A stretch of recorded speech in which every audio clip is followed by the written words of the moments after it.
Congratulations on the victory, and congratulations on getting your black belt. So I guess, what are the emotions now after the dust has settled and you have the biggest win of your career in front of this crowd? It's crazy. Like when I walked out and I felt the crowd with me and everything, I literally, I felt like everyone was with me when I was in there, and the fight was hype, and I'm on top of the world. And we spoke at media day, and Jessica has all these accolades in her name, like total fights, knockouts, everything. I'm sure you envisioned yourself winning, but could you have envisioned it going that smoothly against someone of Jessica's caliber? So, like when I was preparing for this fight, I kept on like thinking about it being a quick finish, but I kept on like telling myself like, oh no, this is 15 hard minutes. Be ready for 15 hard minutes and everything. And so I guess I like, call me Mystic Jazz. I'm just kidding.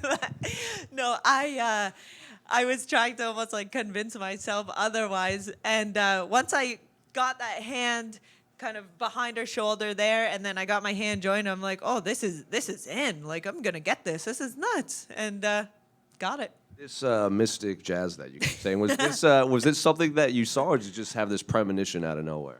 No, I just had that like feeling that I'm like, I think it'll be a quick finish, but then I'm trying to tell myself like, no, it's not gonna be a quick. Like, be ready for 15 hard minutes. Like in camp, I trained for 15 hard minutes, but it was just like during fight week, I kept on like thinking about like, oh, it's gonna be quick, good, but crazy. I go crazy in my head. And I know you weren't looking past Jessica, but now that you have gone through her, from this point on, your career is co-main events, possible fight night main events, more 5-round fights. So now that you are past Jessica, what do you want for your career? Because I know you said you want that #1 spot, but you do have to climb that. So do you want to stay this active? Are you looking for big names? What exactly do you want? Kind of up to the guys. I whatever the route is to that #1 spot. Like, I don't care who they've put in front of me. I don't care about who fights who. I don't know. They'll figure all that stuff out. I just want to see Jasmine Jasudavicius, #1 champion of the world. So this time next year, do you think it says #1 next to your name? I'd say so. Keep running on this kind of trajectory. Jazz right here. Congrats on the win. Thank Obviously, you. A huge one.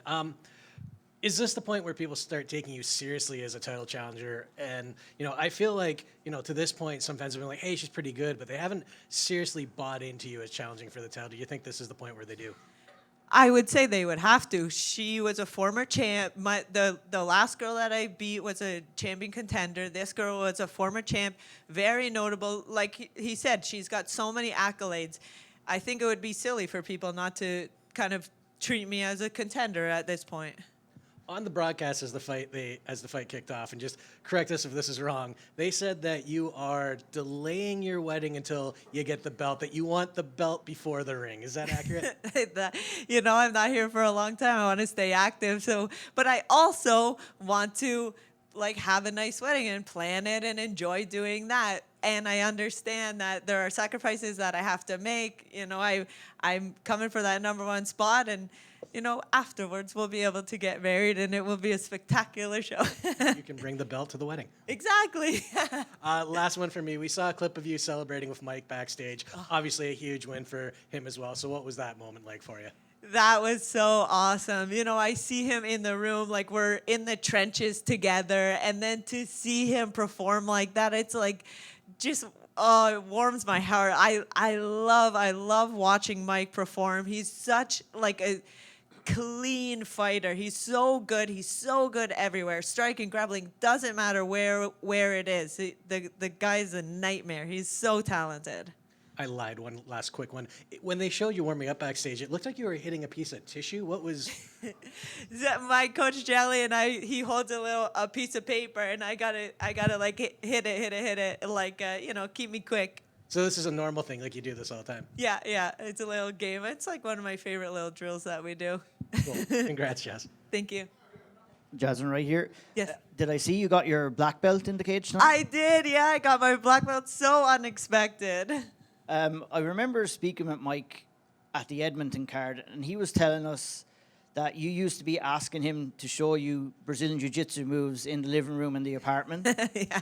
Is it crazy to you going back all that way tonight the biggest night of your career. You get the submission in the first round. You get your black belt. You've come real far. Yeah, it's crazy. Like I feel like I'm just like kind of like floating right now. I'm definitely on cloud nine. You know, the win over a former champion and then getting my black belt and being in Canada, in Montreal. The crowd was insane. Like it's unbelievable. Like I'm actually on top of the world right now. Congratulations on the win. Thank you. You mentioned the crowd. You're like, I think you're a perfect 5-0 in Canada. Yeah. I mean, what is it like kind of to just have the crowd behind you and just the energy, and how pivotal is that?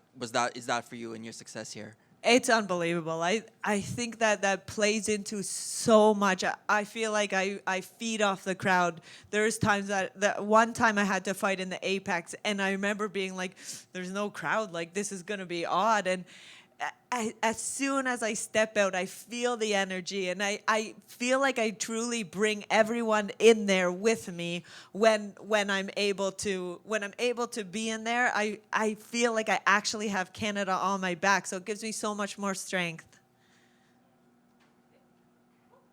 Thank you.